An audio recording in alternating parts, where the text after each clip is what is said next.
Hi, everybody. This is Light in the Battle. I'm Festina, and I'm glad you're here. Today, I want to talk about something that happens when you're parenting after trauma, especially trauma that involved the other parent. There are moments where your mind knows that you're safe now, that you made it out, that the crisis has passed, but your body and your nervous system don't believe you yet. And so your heart is racing. Your shoulders are up by your ears. You're bracing for impact. Your stomach's tight. Your thoughts get fast or blank or sharp. And that's what happens when your body remembers danger, even when your mind doesn't perceive danger. For some of us, this can look like full-on panic attacks. And for others, it looks like irritability, shutting down, going numb, or snapping at our kids, even though we don't want to. And if that's you, there's nothing wrong with you. This is what trauma is. It's not the memory of what happened.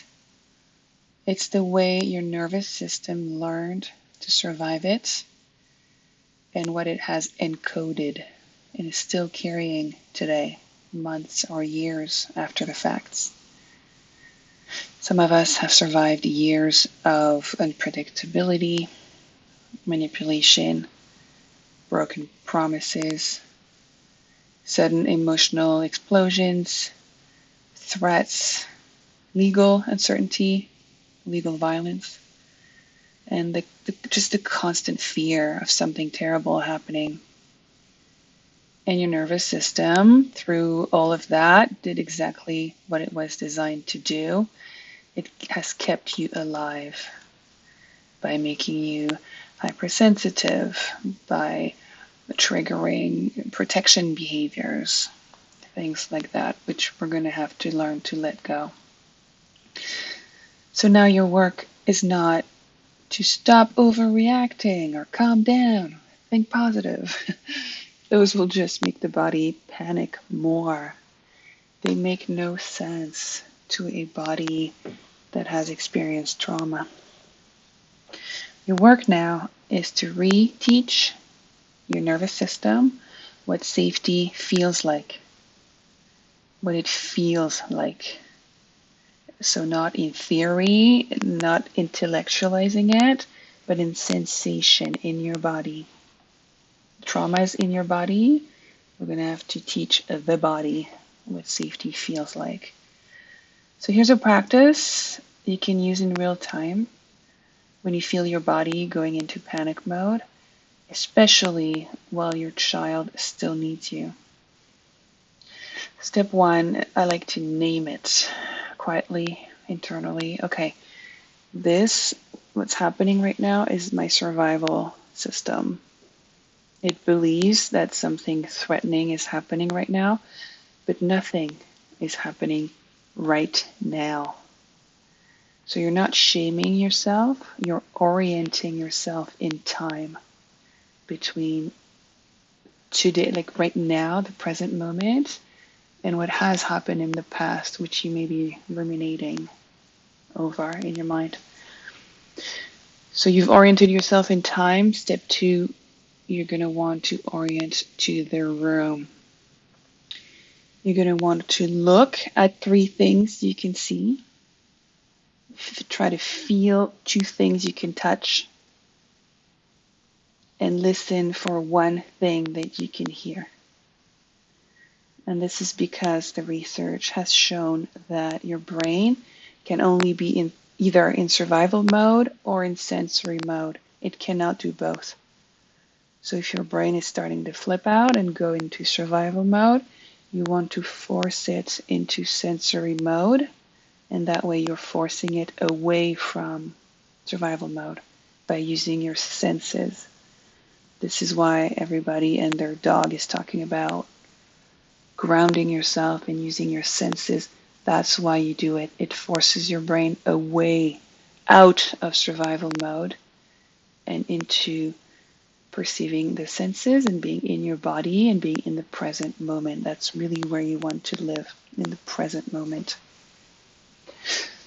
Step 3 is to slow your exhale only, not your inhale, just your exhale. So you'll be breathing out a little longer than you breathed in.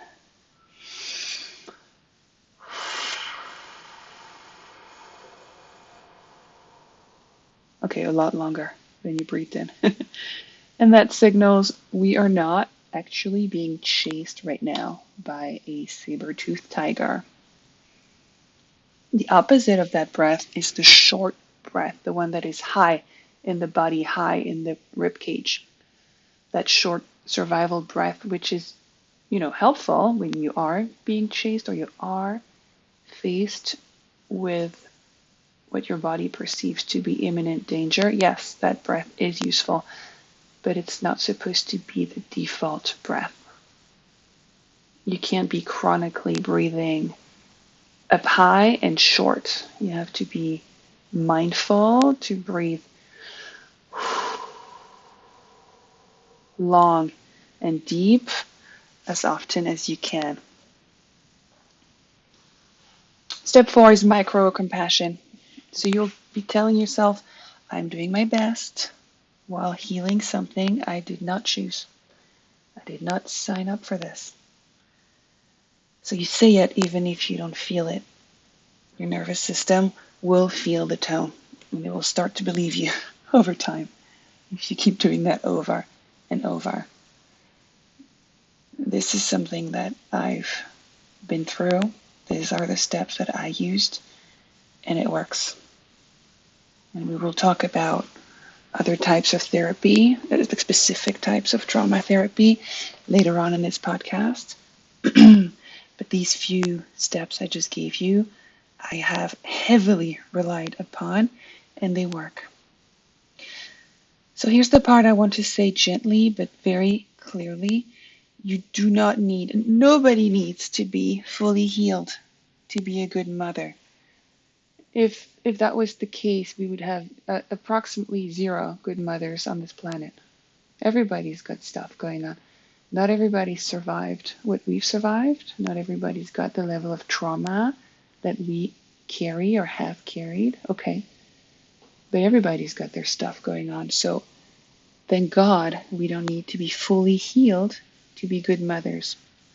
And our children do not need perfect, because they're not going to be perfect. They need us to model what imperfection looks like, especially if it's followed up with, repair, forgiveness and a hug and peacemaking. A parent who tries again after she's messed up. And your child needs your presence in small increments, full presence in small increments. And some days you may only have 5% battery. And that 5%, hold on to that because it matters, it counts. It's love in motion. Use that 5%. Okay, my dear, you're doing something incredibly hard. You're parenting while healing. It's a lot. It's a lot. And it is holy. That may be your cross. It's not clean, it's not calm, it's definitely not pretty, but it's real. And it gets better. I'm proud of you. I'm proud of all of us, truly. Thank you for listening to this. And I'm truly hoping these few pointers that I'm suggesting will be making a difference in your recovery. That's all I got for today. I will be talking to you soon. All right.